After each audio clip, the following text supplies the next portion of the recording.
Welcome to another episode, Total Crypto, Total Blockchain, Total Cryptocurrencies, Total Freedom with the Total Connector. My name is Keyvan Davani, and I want to do a quick recapitulation of the recent developments within the crypto space.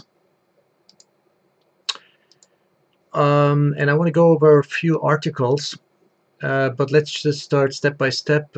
Start with the coin market cap, market capitalization. The market is really bleeding out. It has advantages, disadvantages. It's good on the one hand, pretty sad on the other, but it's the way it goes. And the more important it is that you start, that we all collectively, not only the 5% of whatever Earth's population, but the 95% of the Earth's population really start digging into the understanding, the comprehension, knowledge, the sharing of the knowledge. And I would recommend to you read this book by Safedian Ammous, The Bitcoin Standard, a decentralized alternative to central banking. A super fascinating, exciting book. It's got a bunch of wonderful reviews, a bunch of interviews going on right now, and I'm trying to get a hold of him. And of course, Andreas Antonopoulos, volume 1 and 2. And there's another one for the people who are a little bit more technical, which I'm not myself, but Mastering Bitcoin, Programming the Open Blockchain. Still a lot of valuable information, but a little bit more technical than the other ones. So yeah, this should be on every bookshelf. It should be taught in every school instead of all that brainwashing bullshit that's being taught to all the kids and being brainwashed, dogmatized, indoctrinated from very early childhood on. Okay, so we got a market capitalization of approximately $205 billion. Still a cold drop on a hot stone. We got Bitcoin dominance in overall market 52.4%, so a little bit more. So it seems also more and more people are either going into Bitcoin or selling the altcoins or tokens or whatever and going more and more into Bitcoin. Because Bitcoin, yes, long-term, mid-term, and long-term is the perspective that it's very bullish. So the scenario is very bullish.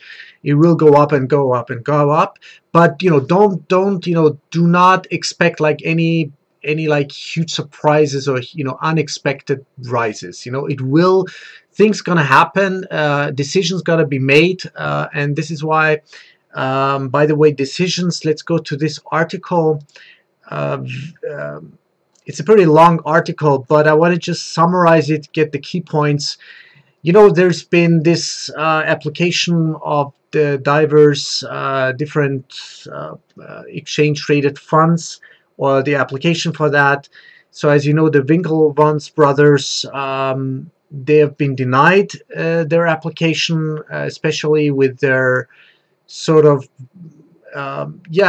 superficial and pretty wrong assertment or argument which they made, and maybe that was also additionally a mistake which they did, because they said that sort of the crypto or the Bitcoin market is not prone to market manipulation. Of course it is being manipulated, of course.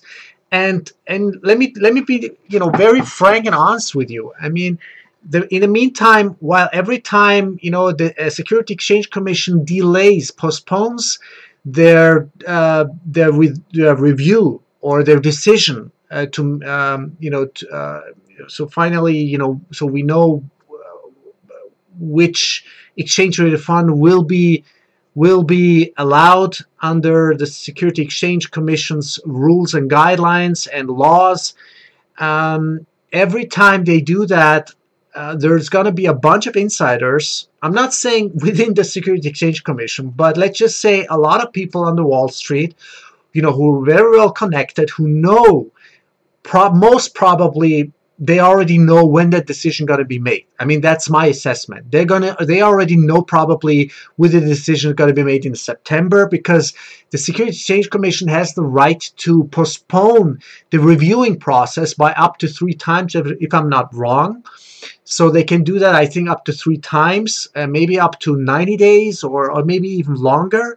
So it could end up, the SEC making a decision somewhere in, I don't know, maybe even end of this year, 2018, or early next year, like January, February. We just don't know. But the insiders, again, I'm not saying it's the people within the the entity, the structure of the Securities Exchange Commission, but around those structures. It's not a conspiracy. I mean, it's just a matter of fact that people who have this kind of knowledge, they pass it on, they use it for themselves, because most people don't have ethos. They're just about greed, just about pulling off criminal things, and that's what most institutions are for, beginning from the central bank of the central banks, Bank of International Settlements, down to the central banking structure, governments, and all kinds of puppets, institutions, and what have you. So what do? These people who have inside knowledge and who don't give a shit about anything, they just short the market, short the hell out of the market. So they bet that whatever, Bitcoin, Ethereum, whatever, goes down, down, down. So they bet on that, and by doing that, they not only cash out and make a lot of money by shorting the market, but by also lowering the price of all the ICO tokens, especially ones that are precious and are solid, they're sustainable, and buying them really cheap, because the Wall Street, especially when I don't know, a couple of years ago, when the market capitalization of the crypto market was at like what, above $800 billion. They found out for the first time, oh my God, we can make a shitload of money if that's the case. If that is already like the market cap of the crypto market was almost going towards $1 trillion, and it will go beyond trillions and trillions of dollars eventually in the next couple of years, few years, at least in the next 5 to 10 years, extremely conservatively said.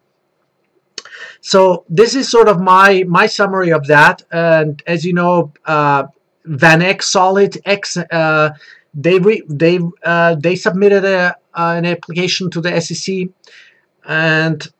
but they've also postponed the decision.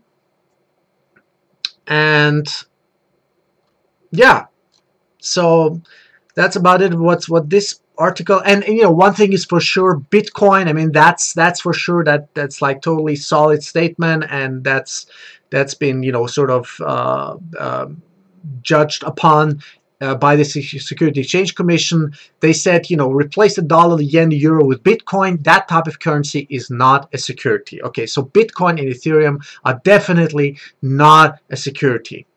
And all right, and let me just go through this graph because it pretty summarizes it. The SEC deems the decentralized autonomous organizations tokens to be illegal securities. So every time you see a little or higher spike, SEC and CFTC recognize cryptocurrencies' importance. Okay, there we are.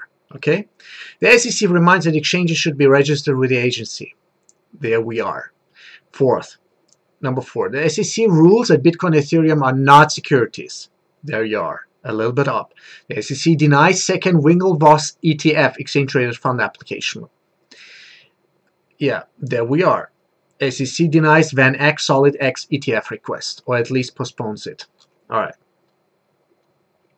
And then there's a quote.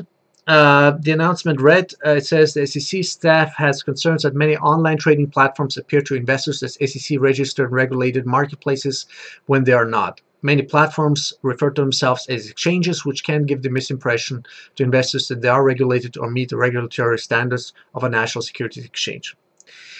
Now, this is what concerning the exchanges, because there's a lot of, this is why, they also argue, or, this is how they rationalize also the whole procedure about know your very, strict know your customer anti-money laundering procedure while you're going through that process of registering an account on on any kind of exchanges. So they want to know exactly, especially when it's very connected to the United States, or somehow you are from the state, you know, very, very strict. So they want to know, the more you invest, the more they want information from you. But of course, you know, the big banks, they can whitewash money as they please. And we have that had, you know, in the history of banking, central banking, and any kinds of institutions you can think of, like big mass, okay, big mass of whitewashing money. All right. Now, you got to differentiate, and I'm someone, you know, who differentiates. You got, I mean, definitely a minimal regulatory oversight, a minimal regulatory implementation is definitely necessary and advantages and to the investors, especially to small investors. I'm not talking about the accredited investors because they take care of themselves, but the small investors, smallest investors, you know, this is what ICO, initial coin offering, is, you know, finally also doing and bringing forward, is this opportunity for smallest investors to, you know, to just enter the market, you know, without being a, you know, being accredited investor. Being an accredited investor means having approximately $1 million, you know, as a play money or whatever, or as investment money on the side. So this is what it's all about. This is why I think, you know, it is a fact. You know, the crypto market has opened the floodgates, and has opened, you know, sort of in a still unregulated space, at least the opportunity for a lot of people, as long as they're doing their due diligence, they're doing their investigative homework, they question things, they, you know, they find out, you know, what's the team about, the white paper, what is it, a functional product, are they delivering results, what's the team made of, do they have a track record, you know, do they solve a problem at all? You know, all these are kinds of questions that you should ask yourself before investing into anything, and especially, you know, understand the technology behind it. You know, would it be decentralized, open, fair, you know, platform, or a system, or whatever? Would it be hash graph? Would it be peer-to-peer networking? Would it be proof of work? Would it be the mining procedure? What is it for? What do the miners do? They, you know, they sustain, they keep up, they keep safe the network. They, you know, they keep alive the network. This is what they do. So please read this book and read these two books, Volume 1 and Volume 2, The Internet of Money, Andreas Antonopoulos. A lot of, you know, beautiful videos also on YouTube. But, you know, teach this to your kids, teach it to yourself. First, understand the technology behind it.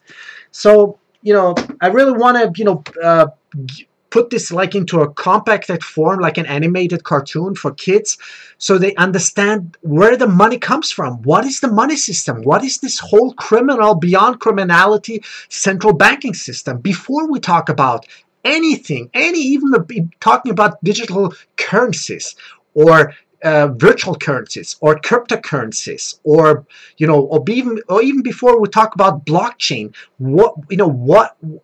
what is this money coming from? Where, you know, what is hard money? What is sound money? What is gold? You know, what is, you know, going back into history, where does it all start? And what kind of system do we have? Why is it such a huge, you know, criminality and manipulation going on with the current money system? Anyway, let's go on to another article. No, let's go to this one. First, zerohedge.com, you know, pretty cool website and platform for, you know, very investigative journalists. Turkish lira crashes through 7 as Erdogan threatens to unleash Plan B or C. All right, it says, following emergency bank meetings and numerous pleas by Erdogan for Turks not to pull FX out of the banks, blaming the country's current economic crisis on America, the Turkish lira, has opened massively weaker, crashing below 7 per dollar for the first time ever. There you can see it. I mean, it's amazing. So, you know, I think the shit had hit the fan already. We're going to see, I think, either incrementally or like in you know, in step-by-step volcanic eruptions, sort of a meltdown of an economic monetary system, financially, economically, everything you can think of. Maybe for years nothing's going to happen. Maybe it was going to balance out. But one thing I can assure you, the hard money, the sound money, the decentralized money is gonna come like it's gonna just flood. It just especially once the decision's gonna be made, the exchange traded funds, the institutional money can pour in, can flood the market. We're gonna have trillions and trillions of crypto market capitalization. And then more people, not because they understand it, because most people, 95%, just don't know don't have a clue about cryptocurrencies, what is blockchain, what is the fundamental technology behind Bitcoin, why is it so, immutable, why is it decentralized, why is it fair, why is it so secure, why is it trustless? Actually trustworthy and trustless at the same time. For the first time in mankind's human history, we can literally transform, not just disrupt, but transform the totality of the monetary system and bring real value, for civilization, for this humanity, as we're speaking. Okay, and then it says, what is the cause of this storm? He has a gathering of ruling party officials in the Black Sea city of Trabzon. There is no economic reason. It's an operation against Turkey. I'm calling out to industrials, do not attack banks to buy FX, meaning foreign exchange, said Turkish President Recep Tayyip Erdogan in a speech in Trabzon. It is industrialists' duty to keep this nation on its feet, otherwise we will set into motion our plan B and C. Sounds very scary, plan B and C. We can guess that the B stands for block capital outflows and C stands for confiscation of gold and dollars. Deja vu, history repeating itself. If you think about America in, I don't know, beginning, let's say, I believe, when was that? Maybe it wasn't even 20th century, early 20th, maybe it was even later. Wasn't like even in the, I'm sure it was like in the 30s, 40s, I'm not sure, but you can, look up the history books or Wikipedia. So, yeah, that's, so we're going to have, I think a lot of crisis, a lot of intermingled crisis going on. There's a lot of economical, details over here, which I don't want to, would just to be too much for now. And which I have to read myself through. So we calculated further lira depreciation to around 7.1 versus US dollar average could largely erode banks' excess capital. Okay, so one thing catches the other. Yeah, and there's another article I want to just point out to you. It's on cryptoslate.com. It's a pretty cool author. His name is Sam Town. Beyond the ICO Part 3: Evolution versus Revolution. As you know, 90 to 98% of all ICOs are either, not necessarily all of them like strictly scam or fraudulent, projects or tokens, but most of them have either failed, are incompetent, or just, literally just scam tokens, just scam projects, or just, people are just, a bunch of puberty boys or girls or whatever just want to make a big bucks, and they've collected a lot of money, each of those ICOs collecting millions and millions of dollars, and then just gone and vaporized, and this is why I'm saying, there are really gems, there are real jewels within those 1 or 2% of those ICOs, but you got to know what you're doing. That's why it's so important before you invest into anything, into any ICO, you got to do your, due diligence here for yourself and ask yourself those questions. And of course, there are very, not only myself, but let's name one of them, at least, ICO Hunch or Andreas BTC Business Consult. He's got, very solid hardcore facts, no bullshit. So these are like people you can listen to, and make your own opinion after a while, because you got to take responsibility for your investment decisions. So, but what I find, so by explaining, what the pain and the suffering and all the problems are, focusing on security, transparency, regulatory compliance, it says an explosion of token offering innovation is underway, with several new models emerging as prime contenders for the title of the ICO of the future. So there are already processes in that space already thoughts and discussions that will somehow change and transform the future of the initial coin offering, or they could be called whatever, security token offering or equity token offering, which I'm a big fan of, because what if if I give you like a token, a fractional ownership of, let's say, any asset, for example, a real estate, which is about to can be revitalized and restored, like an old building, castle, church, or anything, or anything, a house,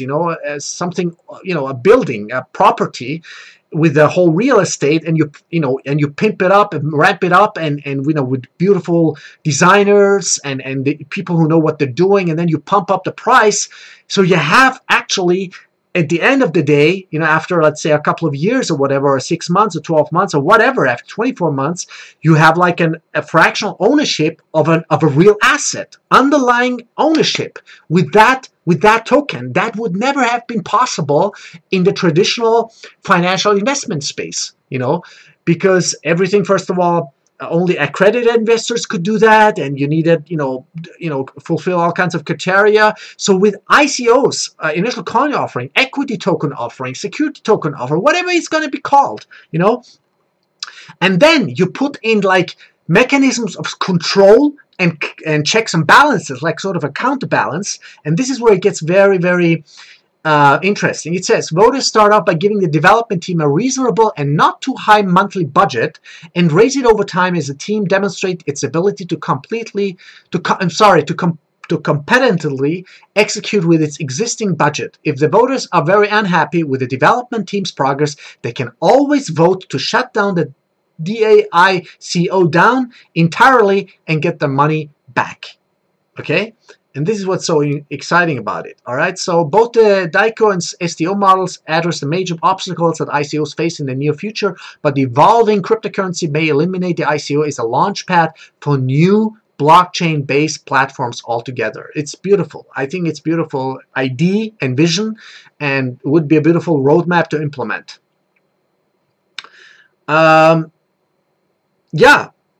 So this is, a totally new opportunity for you, for all of us, especially for people who, who have really little savings, or maybe a little bit of investment money on the side, and they look at the project, they look at the team, they look at the roadmap, they look at the the structure, they look at the, what kind of problems do they solve, and is there equity in it? Is there, what's the roadmap?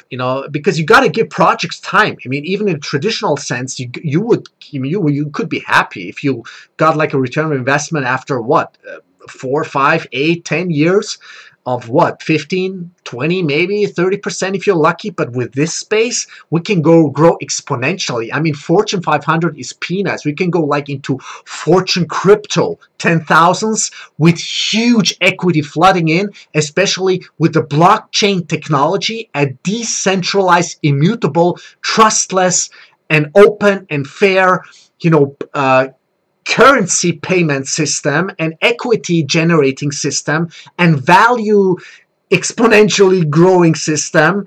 I mean, there you go. This is what we've been waiting for. Thousands of years probably, if not even longer. At least, what this current monetary system and central banking structure is concerned, at least for hundreds and hundreds of years. Okay, so this is what I'm talking about. All right, so yeah, so by the way, please follow me on Facebook.com. I'm on Facebook.com/TheTotalConnector. And I got a group over here. It's called that, you can, join the group, The Total Connector, Cryptocurrencies, Crypto Assets, ICO, where I always post my latest, also Udemy workshops and courses in German speaking and English speaking, and all kinds of relevant data, information, articles, interviews, what have you. And then, of course, on Twitter at Keyvan Davani. That's Keyvan Davani. So that's Keyvan Davani. Twitter.com at Keyvan Davani. Right. And yeah, that's about it. Thank you so much for listening. And again, do your due diligence. If you need help with the technical details, with anything, there are workshops I've done. You can go to udemy.com. Here, I'll show you right away. Udemy.com, and just type in my name, and you'll find all my courses in German or English. There you go, Keyvan Davani. Here, that's udemy.com, udemi.com. Just put in my name, and you'll find all my courses in German and English. Okay, that's about it, ladies and gentlemen. Total crypto, total blockchain, total cryptocurrencies, total freedom with the total connector. My name is Keyvan Davani, and I'll see you soon again, hopefully. And here you go, the beautiful lakes of Austria, the mountains of Austria, near Salzkammergut, is actually Salzkammergut. Okay, so I'll see you soon, and have a great day.